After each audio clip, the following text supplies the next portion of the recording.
The general manager of the Tennessee Titans, Mike Borgonzi. We took a couple of weeks off. There was a few things that we had to do in the last few weeks, but here we are back together again, and congratulations on what you've been able to do. It's been a busy last couple of weeks. It has been. It's been a lot of work, and like I said, I really want to thank all the people involved here, our search committee with Chad, Dave, Dan, and Reggie. It really was around the clock with this whole coaching search, between all the research calls we had. And then once the interviews start to pick up, the Zooms, and then some people we brought in. So it was every day we had something. But I thought it was a great process, and really, I'm surrounded by great people here too. How invaluable was the entire process for you, Mike? It was the first time that I had went through this, and I thought it was great. I mean, I really enjoyed. People say, well, you're doing so many interviews. We do the Zooms, and you bring some people in, but you're talking football the whole time, and you get a lot of different intel just on how different coaches do things, maybe how they practice, some of their leadership techniques. I thought it was fascinating for me. Doing one every day or a couple every day will get tiring after 3 weeks, but I really enjoyed it though.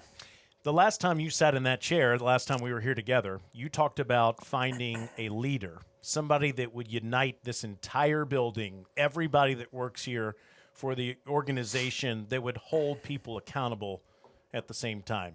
You feel like you got that with Robert Saleh? Absolutely, we did. And I said that from the start when we really sat down and we said, what do we want this head coach to look like here for the Tennessee Titans? And leadership was brought up, and we went back and forth and brainstormed some things, and this is what we want to see in the leader. And we came up with the 7 musts, which I went upstairs and during a press conference kind of hit on those. But a lot of it is a lot of the part of that job is leadership in that role. Offense, defense. When you're on that role, it's leadership and being able to unite and connect the entire building. And there's no doubt that we have the right guy in here for that. You did also say that, it doesn't matter how much they talk. It doesn't matter how loud they are or charismatic they are. It matters how much of a leader they are. Yep. What kind of personality are you getting with Robert Saleh? I think Robert touched on it upstairs a little bit, and part of his leadership is being authentic, and that's not yelling and screaming. That's just, for him, that's creating relationships inside the building, on the practice field with these players. And then he also has the ability, he has some juice on the field. I mean, if you've watched him on game day. Yes. So he's got a little bit of both on that. So, but he's a person that, he's very collaborative in the building, works really well with scouts and personnel people, really all the departments that he touches around the building. That was the more impressive things, his knowledge of every different department in the building. Mm-hmm. And he kind of had a vision and plan for what he thought it was going to look like when he came here. And that's all part of leadership, having that vision and plan. So there was so many things that kind of checked the box for us in terms of this is the type of leader we want here to be the head coach of the Titans. Mike, you were in the booth next to me in San Francisco when the Titans played the 49ers. Mm-hmm. You've spent, obviously, a long time in Kansas City. What did you know about Coach Saleh from afar in all of that time? I first started to really hear about him. I know he's in Seattle, and I heard he was a good coach there. And then when he took over as the D coordinator in San Francisco, we had an opportunity to play him in the 2019 Super Bowl. Mm-hmm. And I just remember watching the film that year of San Francisco, knowing that we had a chance to play them, and how fast, just and violent they were, and how they ran to the football, and how he was on the sidelines and he was, connecting with his players and getting his players going. So those were the first images I had of him, before we played him in the Super Bowl there in Miami. But yeah, I mean, I've heard his name for a while, and I have so many. This is a small business here when you're in it. There's so many different scouts and coaches that cross paths with people, and like I said, they all said the same exact thing. Just the person is unbelievable to work with. You can really feel the excitement you have, that everybody that works here has, for Coach Saleh being here. You can feel the fans enthusiasm for it as well. I'm wondering about the energy you put into completing the entire coaching staff too. That's a huge part of it. You know, when you get in that chair as the head coach, when you first come in, is what type of staff are you going to put together? Because as Coach Saleh touched on it upstairs, you know, player development, you need the right type of coaches in there to develop these players. So we're working on the staff right now, putting it together. But I can tell you right now, it's coming together to be a great staff. There's a couple of people we can talk about. One is the special teams coach, who's already been the special teams coach. John Bones Fassel did a fantastic job for this team last year and seemed to really connect to this entire building. Are you excited that Bones is still around? I'm thrilled that Coach Bones is still around. That was actually one of the interview. You know, when we're going through every candidate, we said Bones is our special teams coach here. He's our special teams coach, and they said he should be. He's the best special teams coach in the league. Yeah, we're ecstatic. Our players are ecstatic that he's obviously still with us here on staff. He just brings so much positive energy every day to the building. Players love him, and he's a heck of a coach. As has been announced publicly and as was talked about in the press conference, the organization announced this week that Brian Daboll has been named the new offensive coordinator. What are the Titans getting with their new play caller? You know, a smart, detailed, fiery coach. I had the opportunity to work with Brian in 2012 in Kansas City just for 1 year, and we stayed in touch for a long time. And you know, I always admired Brian throughout the years and the different ways he evolved too. You know, he had a lot of different stops. He had that one stop in college in 2018 where they won the national championship with Tua and Jalen. Which was great for him, you know, too, because I think he picked up a lot of some of the college concepts there, too, the RPO system, moving the guys around the pocket, and took a little bit of that to Buffalo with Josh. So I have a ton of respect for Dabes, and we're getting one hell of a coach here. And I know he's excited to coach the entire offense, but naturally there's this question that everybody has. How badly does he want to come and coach Cam Ward? Yeah, you know, I think he does, and that was a big part of him coming here too. You know, they went through the process last year with the quarterback class, and I spent a lot of time with Cam.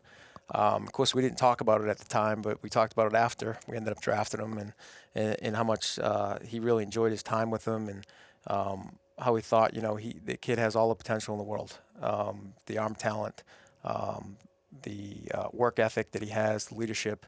So that was a big reason why that Brian wanted to come here.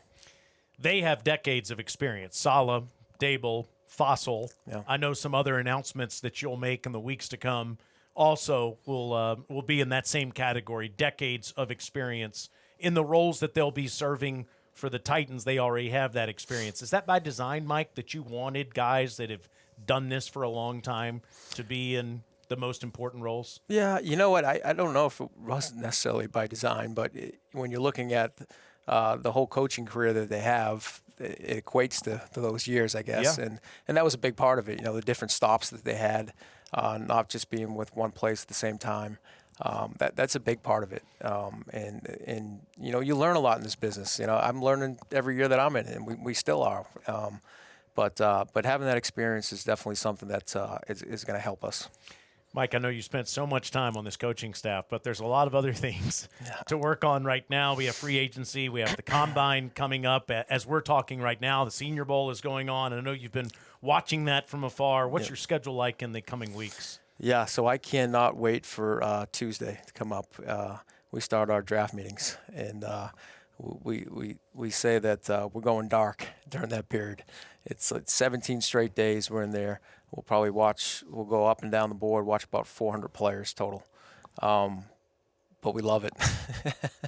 And I can't wait for Tuesday to happen. And that's the first thing that's going to happen here when the scouts get back here on Tuesday. Are we locking you in there? Are you coming out of this room in this 17 days? Yeah, no, we don't see daylight during those 17 days. We get in before the sun comes up, and then we're in that room the whole day without windows. It's wow, you got to love it. Yeah, well, it clearly worked last year. You have to be ecstatic about the draft class that you had last year. And the last time you and I sat together, you were very pleased with the job that they've done so far. But you said, we have more players. We've got to stack more players. We need more talent in this building. Is the objective for this year's draft, Mike, any different than the objective that you had last year?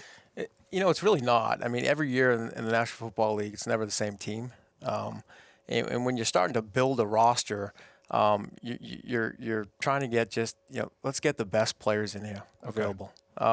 There's also going to be a strategy to it where you look at where are some of the needs and that's part of it. What we're going through right now, as the new staff comes in, we're gonna have them evaluate our roster, and it's almost like you get to free agency and then the draft comes, and you have both boards set. Right, and that's kind of your market.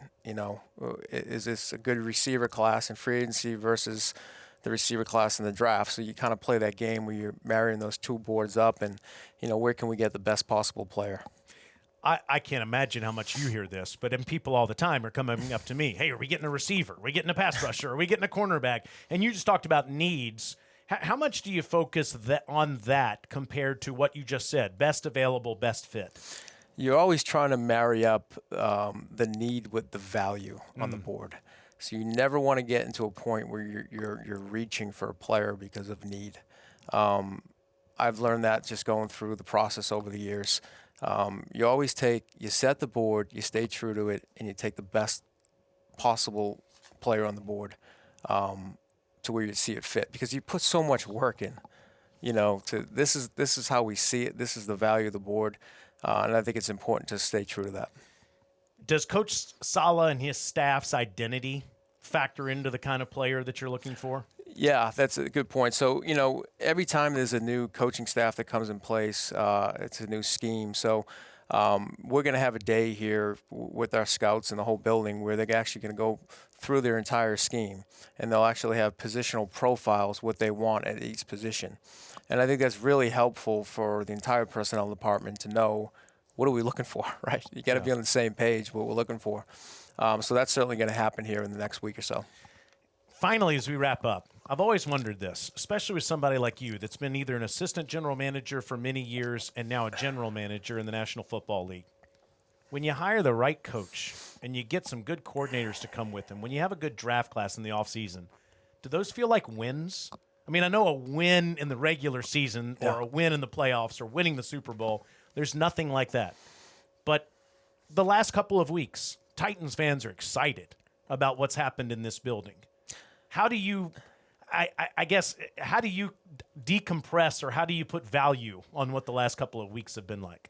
Well, I think they should be excited because we're certainly excited in this building right now of the type of coaches that we're having come in here with Coach Saleh and his staff. You need good players.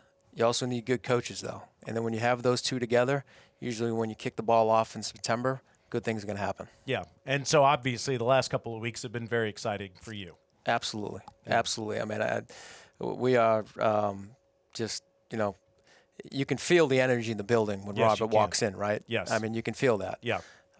So I've been in places before where you feel it, and when he walked in and when his staff walks in, this building's going to feel it.